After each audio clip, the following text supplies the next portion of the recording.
हरि नारायण हरि ओम। हरि सुंदर नंद मुकुंद श्री राधे हरि नारायण हरि ओम। हरि सुंदर नंद मुकुंदा हरि नारायण हरि। सभी दोनों हाथ उठा के तालियां बजाते हुए हरि बोल।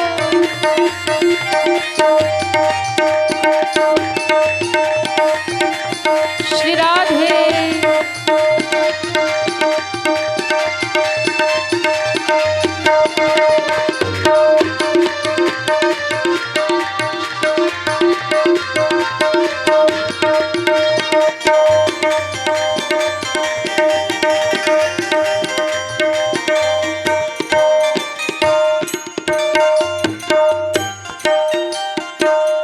हे मोर मुकुट गिरधारी हे मोर मुकुट गिरधारी कान्हा पीतांबर धारी।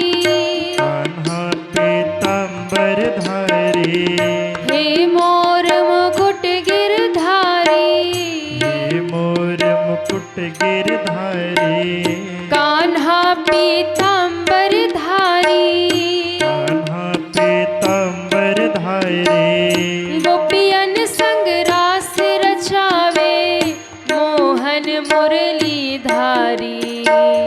गोपियन संग रास रचावे मोहन मुरली धारी गोपियन संग रास रचाए मोहन मुरली धारी। गोपियन संग रास रचावे मोहन मुरली धारी आओ रे कान्हा रे कृष्ण मुरारी। आओ रे कान्हा रे कृष्ण मुरारी आओ रे कान्हा रे मोहन गिरधारी। आओ रे कान्हा रे मोहन गिरधारी आओ रे नाचो रे रास रचाओ रे। आओ रे नाचो रे रास रचाओ रे आओ रे नाचो रे रास रचाओ रे। आओ रे नाचो रे रास रचाओ रे हरि सुंदर नंद श्री राधे हरि नारायण हरि ओम। हरि सुंदर नंद मुकुंदा हरि नारायण हरि ओम। हरि केशव हरि गोविंदा हरि केशव हरि गोविंदा हरि केशव हरि गोविंदा हरि केशव हरि गोविंदा हरि नारायण हरि ओम। हरि सुंदर नंद मुकुंद जय हो हरि नारायण हरि ओम। हरि सुंदर नंद मुकुंदा हरि नारायण हरि ओम। राधे राधे गोविंद गोविंद राधे। राधे राधे गोविंद गोविंद राधे राधे राधे गोविंद गोविंद राधे। राधे राधे गोविंद गोविंद राधे गोविंद राधे बोलो गोपाल राधे। गोविंद राधे बोलो सभी दोनों हाथ उठा के गोविंद राधे बोलो गोपाल राधे। गोविंद राधे बोलो गोपाल राधे गोविंद राधे बोलो गोपाल राधे। गोविंद राधे बोलो गोपाल राधे राधे राधे गोविंद गोविंद जय हो राधे। राधे राधे गोविंद गोविंद राधे राधे राधे गोविंद गोविंद राधे। राधे राधे गोविंद गोविंद राधे हरे रामा राम रामा हरे हरे। हरे कृष्णा कृष्ण कृष्ण हरे हरे हरे रामा राम राम हरे हरे। हरे कृष्ण कृष्ण कृष्ण हरे हरे। एक बार सभी दोनों हाथ ऊपर करें पूरे पूरे। और दोनों हाथ उठा के तालियां बजाते हुए हरे राम राम राम हरे हरे, हरे कृष्णा कृष्णा कृष्णा हरे हरे। हरे राम राम राम हरे हरे। हरे कृष्णा कृष्णा कृष्णा हरे हरे। हरे कृष्णा कृष्णा कृष्णा हरे हरे। राम राम हरे हरे, राम राम हरे हरे। कृष्णा कृष्णा हरे हरे, कृष्ण कृष्ण हरे हरे। राम राम हरे हरे। कृष्ण कृष्ण हरे हरे। बोलिए बाल कृष्ण भगवान की जय हो। राघवेंद्र सरकार की जय हो। जय जय श्री राधे। जय जय श्री राधे। जय जय श्री राधे श्याम।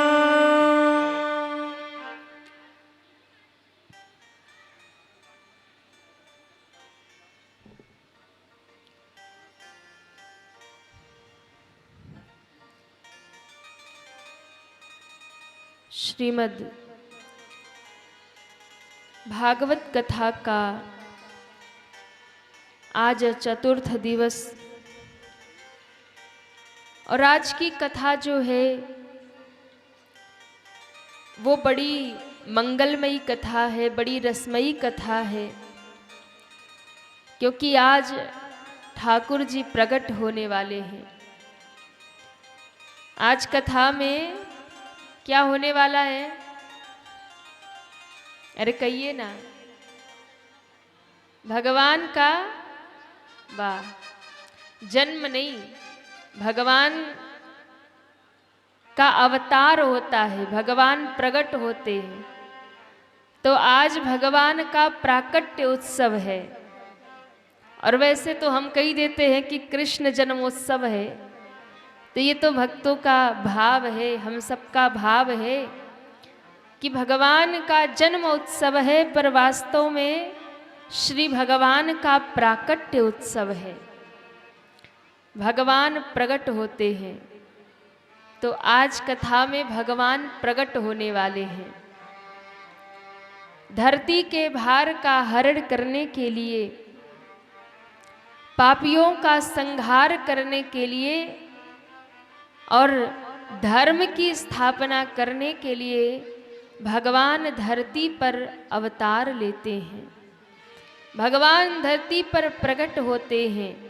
तो आज श्री भगवान का प्राकट्य उत्सव है।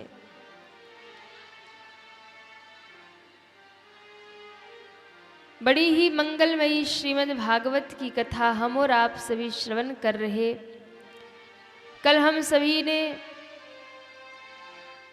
श्री मनु जी महाराज के प्रसंग में उनके 3 बेटियों की कथा का श्रवण किया। उसके बाद 2 पुत्र हुए, प्रियव्रत और उत्तानपाद, जिसमें सबसे बड़े पुत्र जो थे उत्तानपाद, इनकी 2 रानियां थी। एक का नाम था सुनीति, एक का नाम था सुरुचि। 2 रानियां थी और जो बड़ी रानी थी उनका नाम था सुनीति। क्या नाम था? सुनीति। और सुनीति का अर्थ ही होता है सुंदर नीति। तो सुनीति जो थी वो बड़ी रानी थी और बड़ी सत्संगी भी थी। जैसा नाम था, जथा नाम तथा गुण। वो संतों की सेवा करती, सत्संग करती, कथा सुनती। पर दूसरी रानी जो थी सुरुचि, उनकी उतनी रुचि नहीं थी सत्संग में, संत सेवा में, कथा में उतनी रुचि नहीं थी। सुरुचि, उनकी रुचि ज़्यादातर राज्य पाठ में थी। दोनों के यहाँ एक एक पुत्र का जन्म होता है। सुनीति मैया के यहाँ जो पुत्र हुए उनका नाम रखा ध्रुव, और सुरुचि के यहाँ जो पुत्र हुए उनका नाम रखा, क्या नाम था? उत्तम। सुधीर श्रोता हैं आप लोग। तो दोनों बालक जो थे ना, दोनों बालक छोटे थे, पर राजा की आसक्ति जो थी वो छोटी रानी पर अधिक रहती थी, यानी छोटी रानी को अधिक प्रेम करते थे, बड़ी रानी को थोड़ा कम प्रेम करते थे, उनसे थोड़ा दूर ही रहते थे, छोटी रानी को अधिक प्रेम करते थे। कथा तो ये कहती है कि एक राजा थे, उनकी दो रानी थी, और दोनों रानी में छोटी रानी को अधिक प्रेम करते थे, बड़ी रानी को कम प्रेम करते थे। कथा तो ये कहती है, लेकिन इस कथा के आध्यात्म में यदि आप जाएंगे तो इस कथा से कुछ सार निकल रहा है जो हम सभी को जीवन में धारण करने योग्य है। तो इसका आध्यात्म में अर्थ क्या है? बोले ये उत्तानपाद राजा जो है, महाराज जो है, ये कोई और नहीं, हम और आप ही हैं। हम और आप ही वो राजा हैं, और हम सबकी दो पत्नियां हैं। एक है सुनीति, एक है सुरुचि, एक है बुद्धिमानी और एक है मनमानी। ये दोनों रानियां कौन है? हमारी बुद्धि ही है। हम सबकी जो बुद्धि है ना, यही है दोनों, एक सुनीति है, एक सुरुचि है। पर जो सुनीति है ना, उनसे हम दूर रहते हैं, और जो सुरुचि है ना, वो ज़्यादा अच्छी लगती है। यानी बुद्धिमानी का प्रयोग हम कम करते हैं, कम उसे मानते हैं, पर मनमानी हम ज़्यादा करते हैं। जीवन में मनमानी ज़्यादा है। बुद्धिमानी कहती है कथा सुनने चलो, मनमानी कहती है कथा तो रोज मिलेगी, आज फिल्म देखने चलो। बुद्धिमानी कहती है गलत काम नहीं करना है, मनमानी कहती है आज कर लो, कल धर्म कर लेंगे। तो हमारे भीतर ये जो द्वंद्व चल रहा है ना, एक बुद्धिमानी वाला, एक मनमानी वाला, यही दोनों हमारी रानियां हैं, हमारी बुद्धि ही ये दोनों रानियां हैं। पर हम बुद्धिमानी जो कहती हम उसकी नहीं सुनते, मनमानी जो कहती हम उसकी सुनते हैं। कोई अच्छा काम करना हो तो हम कल पे टाल देंगे, पर कोई गलत काम करना हो तो तुरंत कर डालेंगे। किसी से झगड़ा करना हो तुरंत कर लेंगे, मारपीट करना हो, किसी को दो थप्पड़ लगाना हो तुरंत कर डालेंगे, माफी मांगना हो तो बोले कल करेंगे। यानी मनमानी जो कहती हम वो करते हैं, बुद्धिमानी जो कहती हम वो नहीं करते हैं। भजन करना है बोले बुढ़ापे में करेंगे, कहाँ जीवन निकला जा रहा। बुद्धिमानी कहती है कि भैया मानव शरीर बार बार नहीं मिलता, 84 लाख योनियों में ये शरीर मिला है। हरि भजन कर लो, सत्संग कर लो, कथा सुन लो, नाम जप कर लो, भजन करके इस जीवन को सार्थक कर लो। मनमानी कहती है कि अभी कौन से मरे जा रहे, बुढ़ापे में भजन कर ले, अभी तो खाने कमाने की उम्र है, अभी तो बैंक बैलेंस इकट्ठा कर लो, एक फ्लैट कानपुर में लिखवा लो, दूसरा वृंदावन में लिखवा लो, अभी कहाँ मरे जा रहे, अभी तो खाने कमाने की उम्र है। तो बुद्धिमानी और मनमानी इन दो के बीच में जीव फंसा है, पर वो सुनता है अधिक मनमानी की, बुद्धिमानी की नहीं। इसलिए शास्त्र कहता है कि भैया यदि आनंद में जीवन बिताना है तो मनमानी करना बंद करो और बुद्धिमानी करना सीख लो। यानी मनमानी जो कह रही है उसका मत सुनो, बुद्धिमानी जो कह रही है उसका सुनोगे तो आपका जीवन सुधर जाएगा। बुद्धिमानी जो कह रही है वो सुनो, मनमानी जो कह रही उसकी ना सुनो। तो दो पुत्र थे और कहते हैं एक बार घटना घटी कि उत्तम गोद में बैठे थे, ध्रुव जी भी आकर के बैठ गए। और सुरुचि ने जब ये देखा तो उनसे रहा नहीं गया, उन्होंने उतार करके ध्रुव जी को नीचे धक्का दे दिया, ध्रुव जी को नीचे उतार दिया। बोले तुम पिता की गोद में बैठने के अधिकारी नहीं हो। अब ध्रुव जी रोने लगे, माँ क्या मैं इनका बेटा नहीं, आपने गोद से क्यों उतार दिया? कहा तुम इनके बेटे हो निश्चित रूप से, पर मैं तुम्हारी माता नहीं।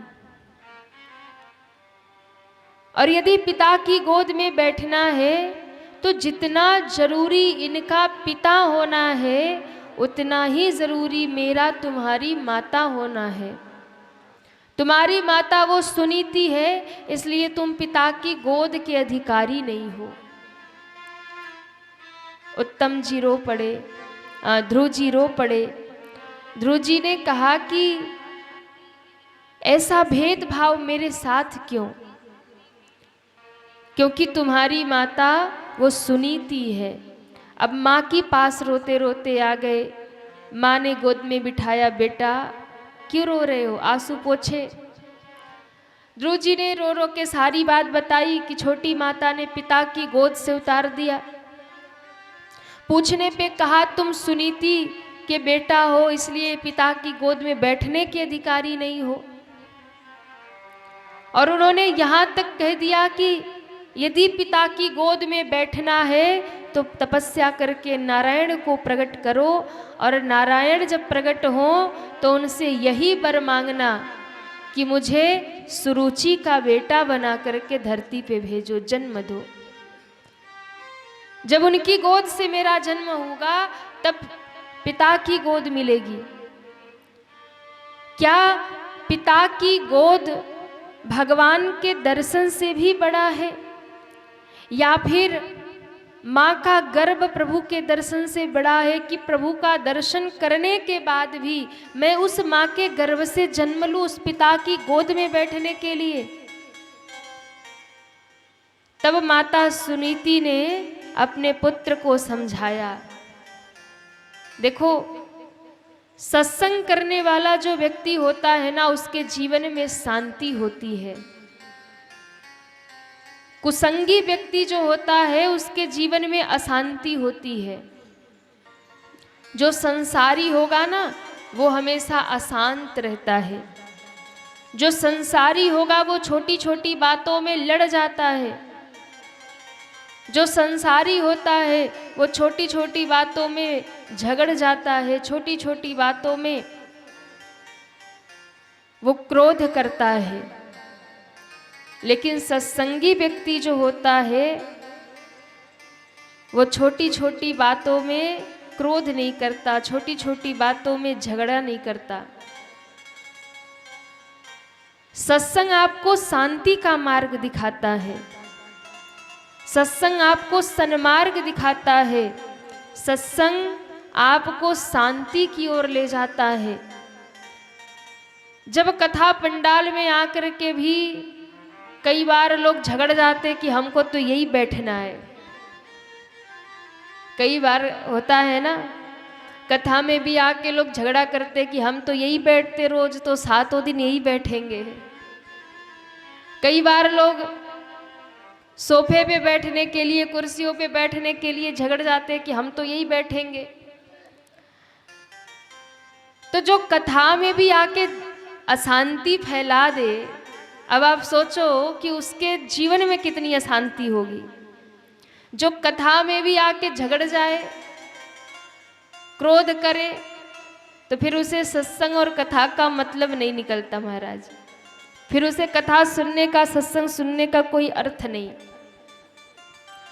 जहाँ स्थान मिले वहाँ प्रेम से बैठ जाओ, जैसे आओ वैसे बैठ जाओ, क्योंकि ये प्रभु का दरबार है। यहाँ कोई बड़ा छोटा नहीं है, यहाँ कोई ऊंचा नीचा नहीं है। जिसको जहाँ स्थान मिले प्रेम से बैठो। ऐसा नहीं कि आगे जो बैठेगा उस पर ज़्यादा कृपा होगी, पीछे जो बैठेगा उस पर कृपा नहीं होगी, ऐसी बात नहीं है। ऐसा भी नहीं है कि जो कुर्सी पे बैठेंगे, सोफे पे बैठेंगे, वही ज़्यादा ध्यान से कथा सुनेंगे, बाकी जो नीचे बैठेंगे वो सुनेंगे नहीं, ऐसी बात नहीं है। कई बार आगे बैठने वाले भी कथा से चूक जाते हैं और कई बार सबसे पीछे बैठने वाले भी कथा का आनंद लेके जाते हैं। तो कोई ऐसी बात नहीं है कि आप आगे बैठ जाओ तभी आपको कथा का रस मिलेगा, कथा का आनंद मिलेगा। कथा तो कल्याणकारी है।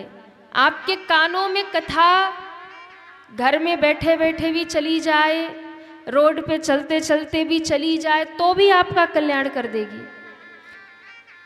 कई बार ये जो कथा में आने वाले लोग हैं ना, इनको लगता है कि बस कल्याण तो हमारा ही होगा, बाकी जो बाहर से सुन रहे, जो घर में सुन रहे, या जो रोड पे जा रहे, चलते चलते कान में कथा पड़ गई, कई बार उनका उद्धार हो जाता है, कई बार उनका जीवन बदल जाता। एक शब्द कान में पड़ा और जीवन बदल गया।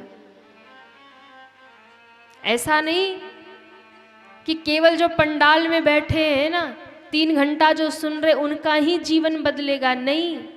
आप 3 घंटा क्या, आप 6 घंटे कथा सुन लो, 8 घंटे कथा सुन लो, आप केवल वर्ष में 1 बार नहीं 10 बार कथा सुन लो, कल्याण नहीं होगा, उद्धार नहीं होगा। लेकिन हाँ, यदि कथा आपके जीवन में एक शब्द उतर गया, फिर चाहे आप रोड पे जाते जाते सुन लो, घर में सुन लो, रास्ते चलते सुन लो, एक शब्द यदि आपके कान में पड़ा और आपके हृदय में उतर गया, जीवन में उतर गया, तो पूरे साल मत सुनो, 8 घंटे 10 घंटे मत सुनो, 1 मिनट का, 1 क्षण का सत्संग आपका उद्धार कर देगा।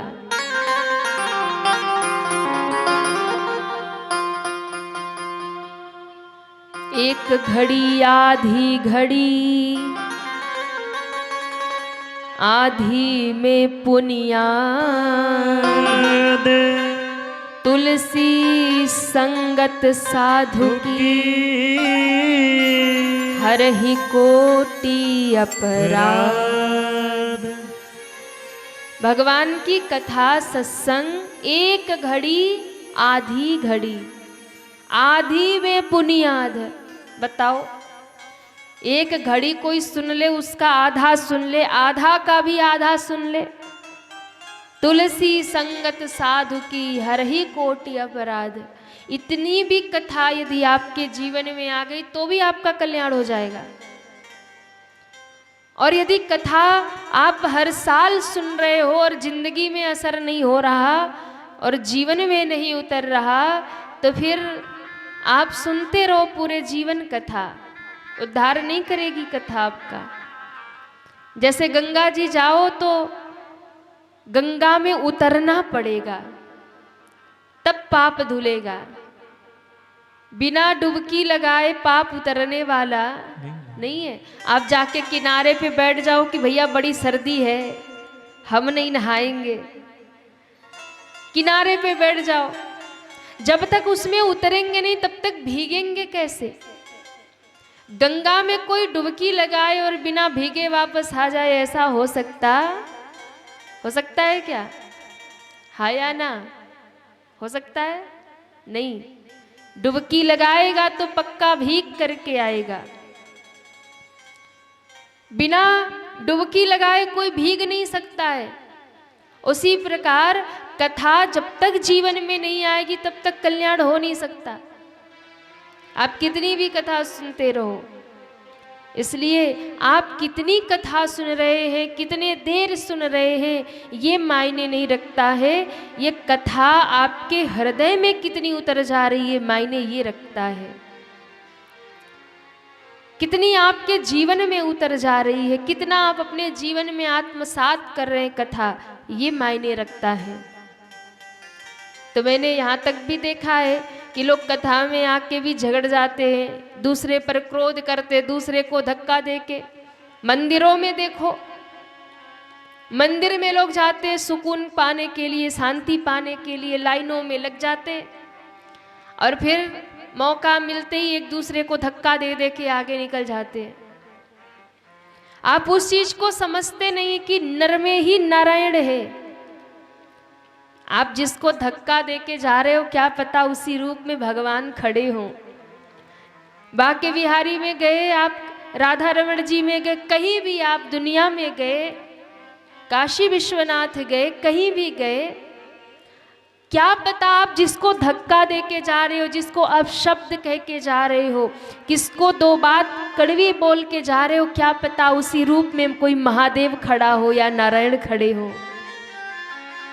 कौन है आप जान नहीं सकते हो।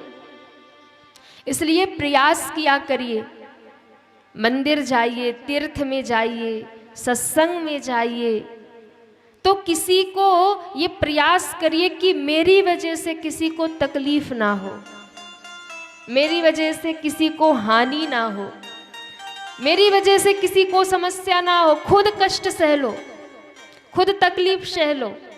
तीर्थ में जाके, कथा में जाके, मंदिर में जाके यदि आपने क्रोध कर लिया तो उसी समय आपका सारा पुण्य फल नष्ट हो गया। किसी को आपने कड़वा बोल दिया, खरी खोटी सुना दी, और आपको लगता हाँ देखो हमसे भिड़े थे, हमने बताई अच्छे से उनको, बड़े खुश हो जाते हैं लोग। देखो हमसे भिड़े थे ना, हमने छोड़ा नहीं उनको। वो आके कहानियां बताते, कई बार हमसे भी लोग बताते, महाराज हम गए थे फला तीर्थ में, ऐसा ऐसा हमारे साथ हुआ, हमने भी छोड़ा नहीं। हमने कहा बहुत अच्छा किया, सारा खत्म, जितना आप लगे हो 3 घंटा लाइन में ना, सब खत्म। पूजा के समय कभी क्रोध नहीं करना चाहिए, अनुष्ठान के समय कभी क्रोध नहीं करना चाहिए, यात्रा में आप निकल रहे हैं तो कभी क्रोध नहीं करना चाहिए, भोजन करते समय कभी क्रोध नहीं करना चाहिए। कुछ स्थान ऐसे होते हैं जहाँ क्रोध नहीं करना चाहिए। आप कहीं बाहर घर से जा रहे, यात्रा में जा रहे, घर वालों पे चिल्ला के, गुस्सा करके, क्रोध करके जा रहे, आपका काम पूरा नहीं होगा। इसलिए घर से जब भी निकलिए ना तो प्रयास करिए प्रसन्न होकर के, प्रसन्न होकर के, बड़ों का आशीर्वाद लेकर के निकलिए, 2 बातें अच्छी करके निकलिए। क्रोध करके, चिल्ला करके घर से निकल गए तो फिर काम बनेगा नहीं, पक्की बात है। भोजन करते समय प्रेम से, श्रद्धा के साथ में, वो अन्नपूर्णा है, वो ठाकुर जी का प्रसाद है, ऐसा मान करके जब उसे ग्रहण करोगे तो माता अन्नपूर्णा की कृपा होगी। ठाकुर जी का प्रसाद समझ के ग्रहण करोगे तो वो जीवन में वो प्रसाद आपका कल्याण करेगा, वो भोजन भी आपका कल्याण करेगा। क्रोध के करके, चिढ़ के, चिल्ला के, बताओ आज मिर्च इतनी पड़ गई, बताओ नमक है ही नहीं,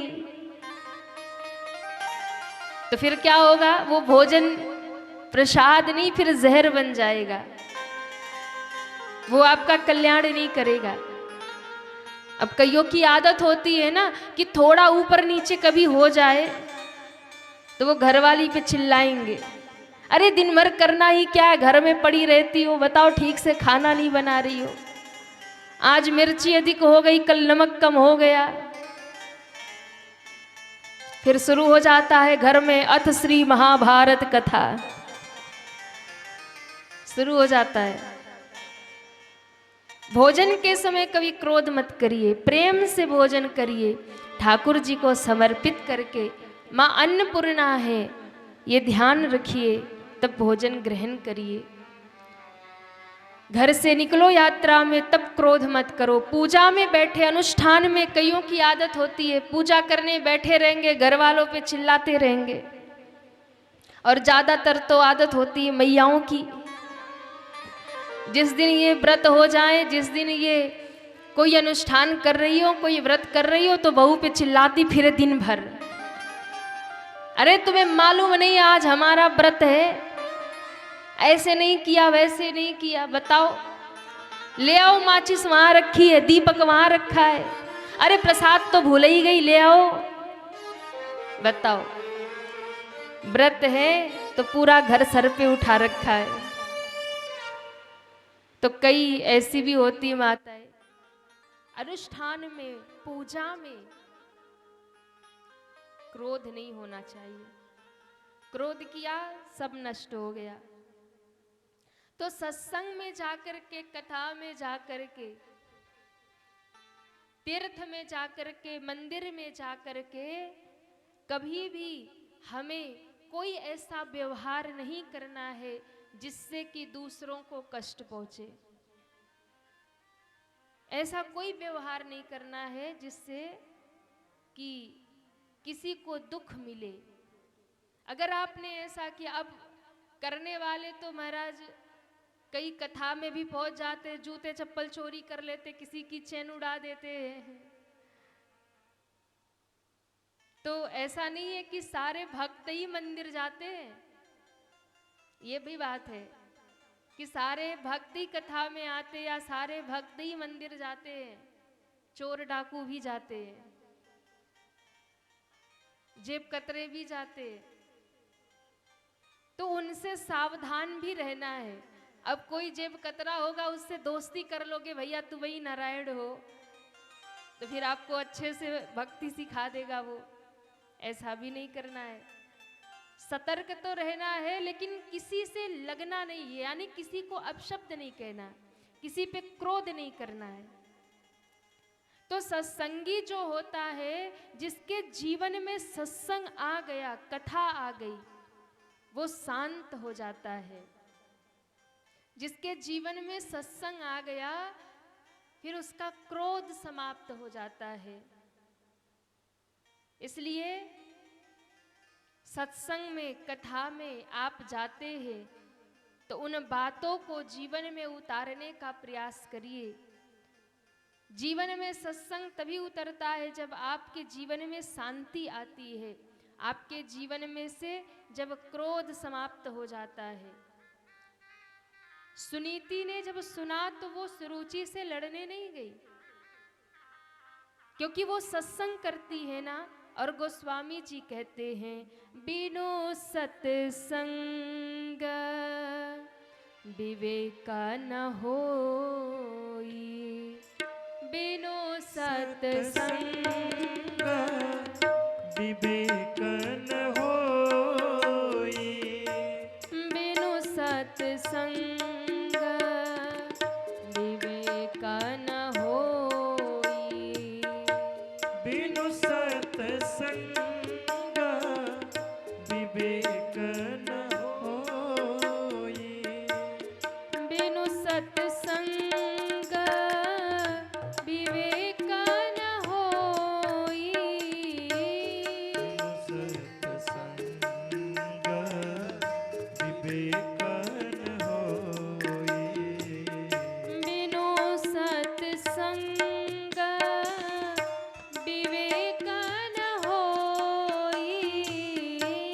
बिनु सत्संग सब गाइए। विवेक न होई, राम कृपा बिनु सुलभ न सोई, राम कृपा बिनु सुलभ न सोई, बिनु सत्संग विवेक न होई, बिनु सत्संग विवेक न होई, विवेक न होई।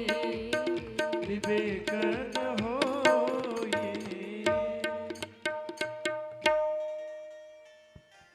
बिनु सत्संग विवेक न होई,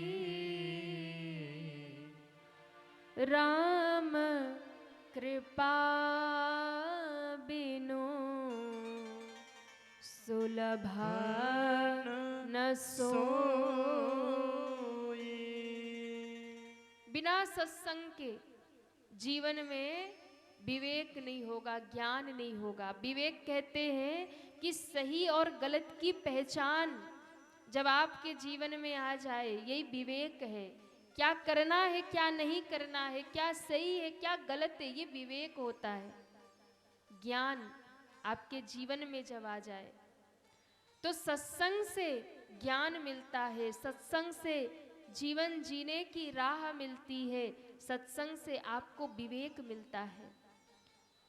माता सुनीति सत्संगी थी, विवेकवान थी, तो वो लड़ने नहीं गई। दूसरी मैया होती तो लड़ने पहुंच जाती कि तुम्हारी हिम्मत कैसे हमारे बेटे को उतार दिया, ये भी अधिकारी है।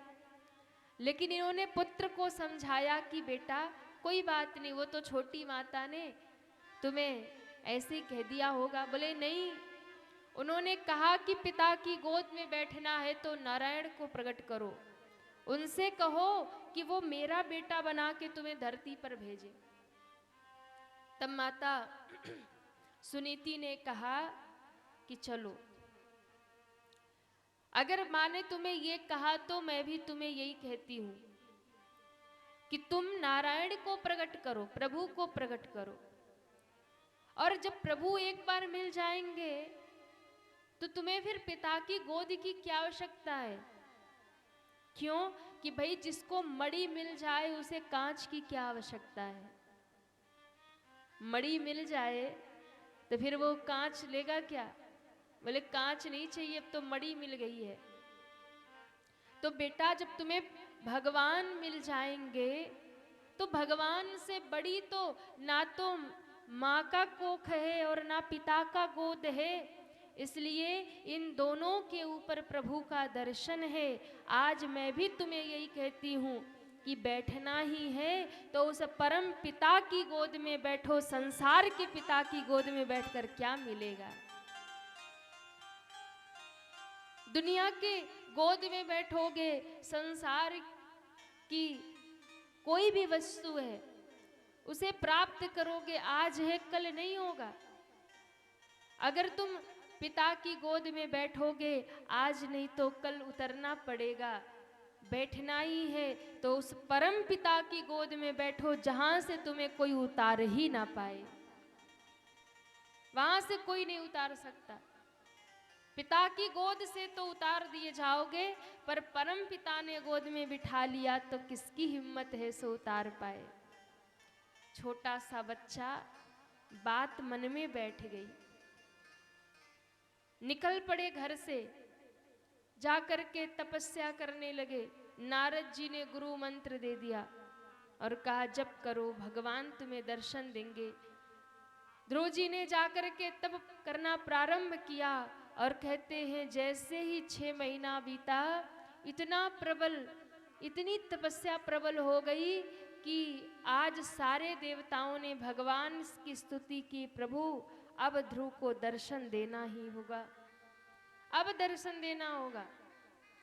ध्रुव जी महाराज को भगवान बैकुंठ छोड़ करके ध्रुव जी के सामने चतुर्भुज नारायण रूप में प्रकट हो गए। बोलिए नारायण भगवान की जय हो। भगवान साक्षात सामने खड़े हैं, पर ध्रुव जी आंखें ही नहीं खोल रहे। क्यों? क्योंकि उनको भीतर ही भीतर भगवान का दर्शन हो रहा। वो तो आंख बंद किए बस उसी मंत्र को जप रहे जो मंत्र नारद जी ने दिया है। ओम नमो भगवते वासुदेवाय, ओम नमो भगवते वासुदेवाय, ओम नमो भगवते वासुदेवाय, ओम नमो भगवते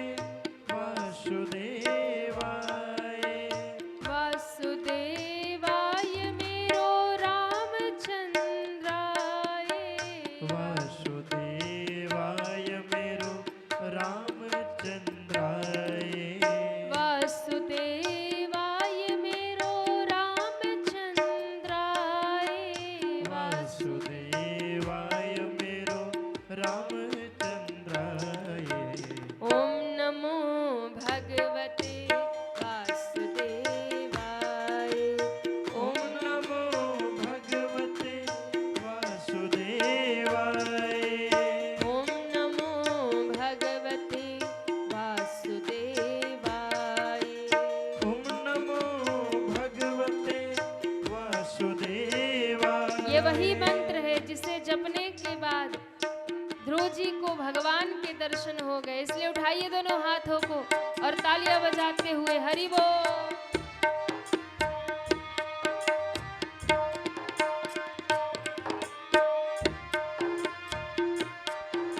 श्री राधे।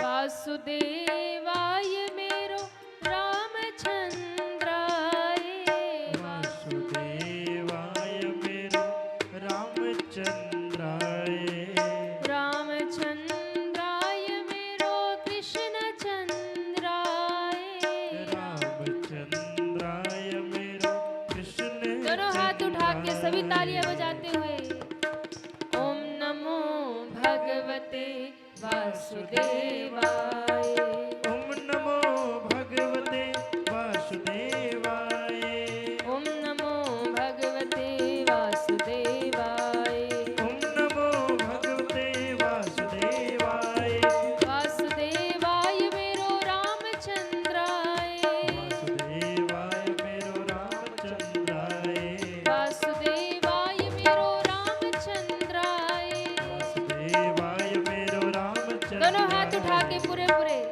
ओम नमो भगवते वासुदेवाय ओम नमो भगवते वासुदेवाय ओम नमो भगवते वासुदेवाय ओम नमो भगवते वासुदेवाय वासुदेवाय वासुदेवाय वासुदेवाय वासुदेवाय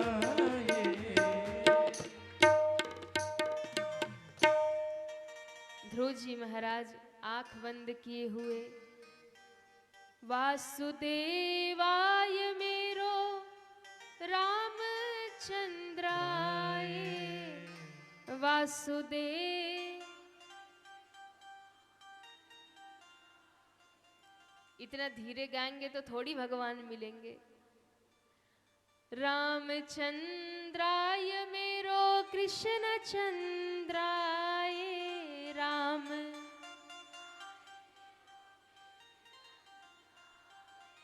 ओम नमो भगवते ओम नमो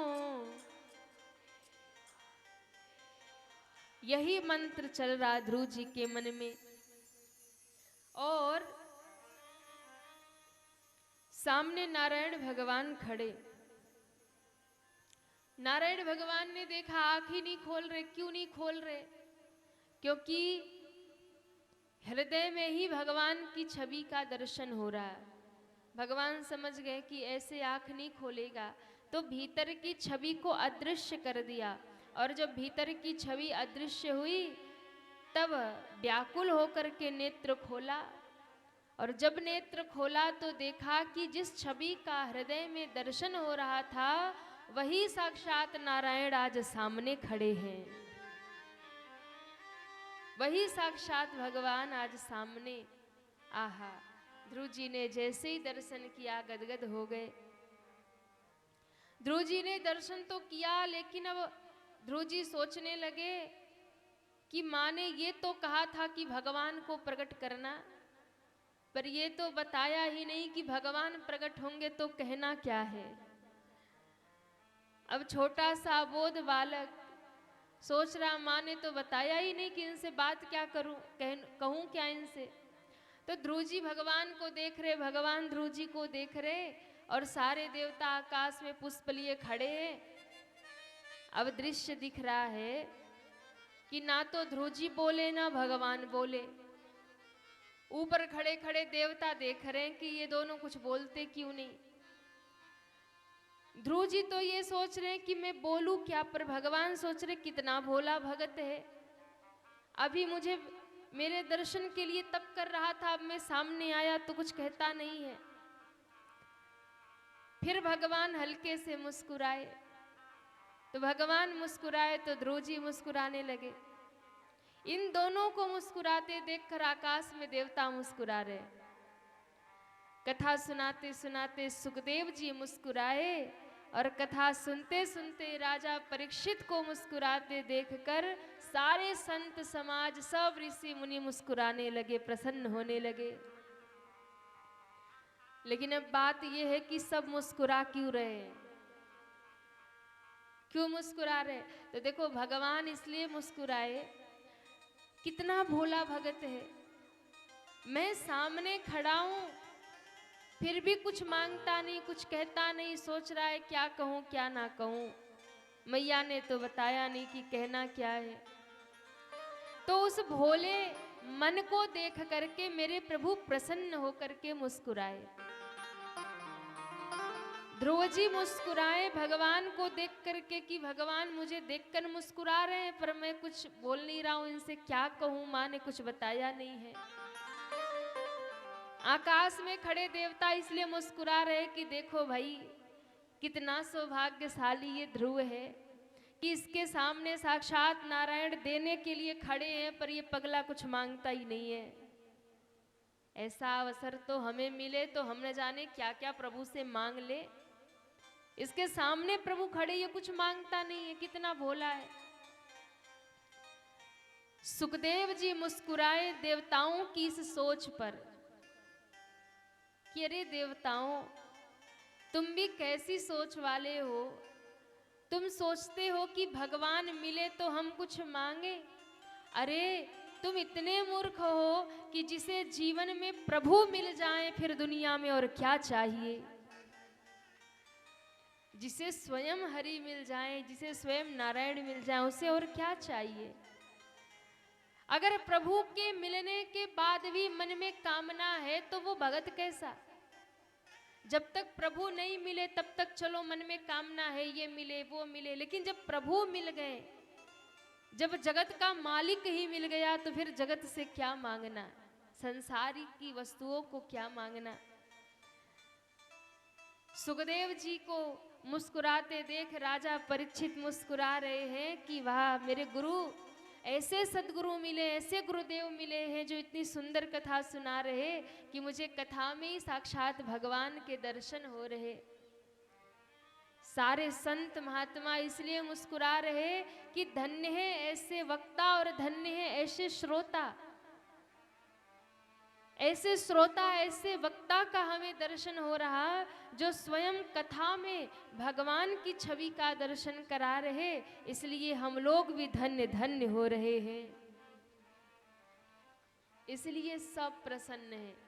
तब भगवान ने अपना शंख स्पर्श करा दिया तो वेद वेदांत सब कंठस्थ हो गया। अब ध्रुव जी भगवान की स्तुति करते हैं, प्रार्थना करते हैं। भगवान ने अपनी गोद में बिठाया ध्रुव को, लेकिन भगवान ने कहा हे ध्रुव, अभी मैं तुम्हें अपनी गोद में तो बिठाता हूं, लेकिन अभी तुम अपने घर जाओ और जाकर के तुम शिक्षा ग्रहण करो, राज्य पाठ करो, और अंत में तुम मेरे धाम आओगे, अंत में तुम मेरे गोद में ही बैठोगे। और एक लोक भगवान ने ध्रुव जी को बना दिया जिसका नाम है ध्रुव लोक। क्या है? ध्रुव लोक। कितने लोगों ने ध्रुव तारा का दर्शन किया, वो हाथ उठाइए। ये जितने लोग हाथ उठा रहे ना, ये सब भोर में उठने वाले हैं, क्योंकि भोर में जब आप सुबह 3:30-4 बजे उत्तर दिशा की ओर देखेंगे तो ध्रुव तारा चमक रहे होते हैं। और हमारे पूर्वांचल में, इधर कानपुर का तो मुझे नहीं पता, लेकिन हमारे पूर्वांचल में या हमारे क्षेत्रों में, यूपी बिहार में पूरे ये प्रचलन तो रहता ही है।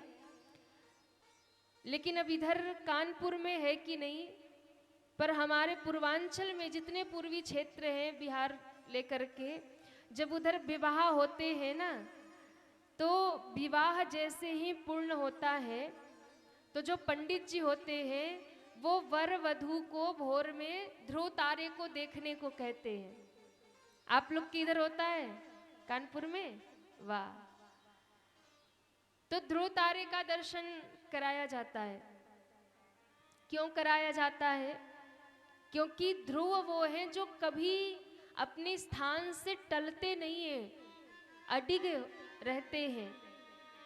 तो ध्रुव तारे का दर्शन इसलिए करवाते हैं कि जैसे ध्रुव तारा स्थिर है, जैसे ध्रुव तारा कभी अपना मार्ग नहीं बदलता है, जैसे ध्रुव तारा एक स्थान पर स्थिर रहता है, अडिग रहता है, अटल रहता है, उसी प्रकार इस नव दंपत्ति का जीवन भी अटल हो जाए, स्थिर हो जाए। बात समझ में आ रही है? तो ताली तो जोर से बजाओ। आज भी देखो जितने वैज्ञानिक हैं ना, वो भी जब उन्हें कोई शोध करना होता है ना, या फिर कोई यान छोड़ना है, तो वो ध्रुव तारे को ही टारगेट बनाते हैं। कभी दिशा भ्रम होती है तो वो ध्रुव तारे को ही देखते हैं, वो ध्रुव तारे से ही पकड़ते कि उत्तर दिशा किधर है। कभी वैज्ञानिक भी भ्रमित हो जाते हैं तो ध्रुव तारे का सहारा लेते हैं। आप सोचिए, भगवान की भक्ति ने ध्रुव जी को कितना महान बना दिया। वो ध्रुव जी महाराज अटल हो गए। भगवान ने उन्हें अपनी गोद में सदैव के लिए एक ध्रुवलोक बनाकर दे दिया, और आज भी उत्तर दिशा में ध्रुव जी महाराज चमक रहे हैं और अपने भक्ति की चमक से सारी दुनिया को संदेश दे रहे हैं। आज भी वो भगवान की गोद में ही विराजमान है। ये होती है भक्ति का प्रभाव, भक्ति का बल। आज भी उत्तर दिशा में ध्रुव जी चमक रहे हैं। एक ध्रुव जी ऐसे महात्मा हुए जिन्होंने महाराज मृत्यु का स्पर्श नहीं किया। उन्होंने मृत्यु का स्पर्श नहीं किया। मृत्यु के सिर पे पैर रख कर के विमान में बैठे और भगवान के धाम गए। बोलिए ध्रुव जी महाराज की जय हो। ऐसे ध्रुव जी महाराज की कथा सुनाई। फिर इसके बाद में महाराज अंग की कथा है। इनका एक पुत्र हुआ जिसका नाम वेन रख